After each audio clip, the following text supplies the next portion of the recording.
So we've looked at the prosperity gospel. Now we're going to look at the other end of the spectrum and what you might call the poverty gospel, which can be just as damaging as the prosperity gospel. So the poverty gospel suggests that you should feel guilty about the money that you have, and that if you haven't given it all away by now, then really you're not being a very good Christian, are you? So whereas in the prosperity gospel we see an unhealthy relationship where the rich look down on the poor, here we see an equally unhealthy relationship where the poor look down on the rich. Because we know that in the Bible it commands us to be generous with our money, but it's possible to take quite a legalistic approach to that and start giving away your money to the extent that you're forcing yourself into poverty. Now, it's possible that God has specifically told you to do that, but I suppose as a rule, I would say that wasn't God's intended use of our money.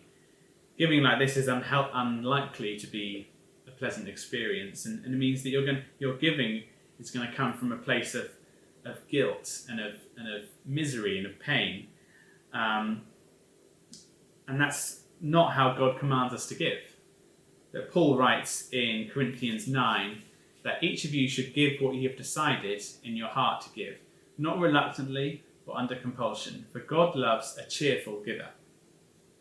So we should give what we feel is right to give. And of course that will mean different things for different people, but God does give us some guidance on that helpfully, and we'll look a bit more at that in detail next week. But one thing it doesn't mean is that we should drive ourselves into poverty in the expectation that somehow that makes us more righteous. Nor should we be giving away money to the extent where we can no longer provide for our families, if we have families. So in Mark 7, Jesus criticizes the Pharisees for encouraging people to give away the money that should have been used for providing for their father and mother. This should have been, of course, at a time where elderly relatives, the younger generations would have been expected to support them, and perhaps they perhaps even lived in the same house. So don't give out from a compulsion and driving yourself into poverty in that way, and don't give from a sense of reluctance and legalism. Also, we shouldn't be giving in order to boast about how much we're giving. That's another thing that the Pharisees were guilty of, and Jesus picked them up on. The poverty gospel, it seeks to make us feel guilty about having wealth. And something actually that plays into that idea is this idea of it's called the fixed pie fallacy. And this is a term that describes how some people can misunderstand basically how economics works. Basically, it's the idea that there's only a finite amount of money in the world. So if I'm getting richer, then that must mean that someone else is getting poorer, as if the world is like one huge game of Monopoly. But that just isn't the case. That's just not how economics works. People getting richer doesn't necessarily mean that other people are getting poorer. Another way this myth represents itself is this the phrase, the rich are getting richer while the poor are getting poorer. While this might be true in specific cases, on the whole it's actually only half right. For the past few hundred years, even the world's poor have been getting richer. In fact, just 20 years ago, 29% of the world's population lived in extreme poverty. Now that figure is about 9%. So don't get me wrong, there is still a lot of poverty in the world, but don't buy into the myth that it's because you and I are getting richer.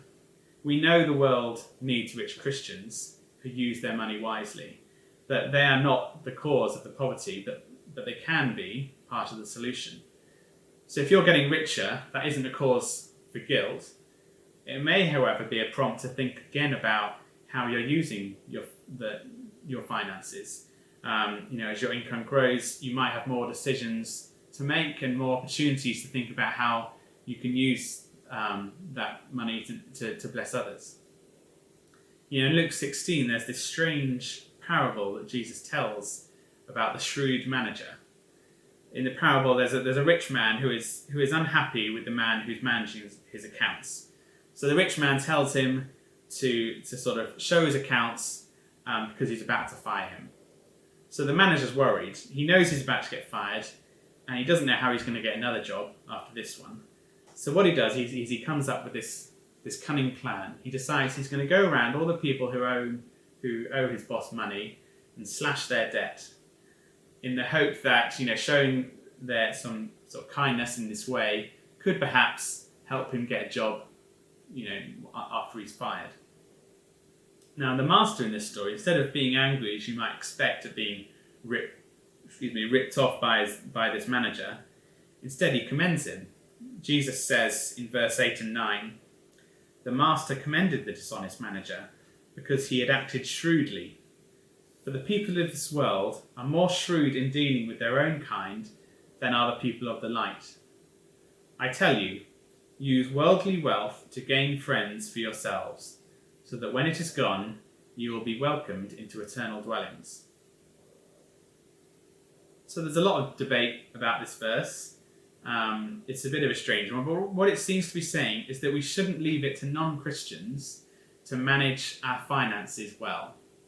We too should use money shrewdly, but we shouldn't be using it to grow rich for the sake of riches. We should use our worldly wealth to help others.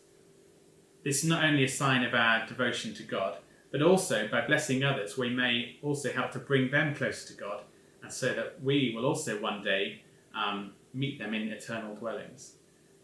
So what does shrewd money management look like for a Christian?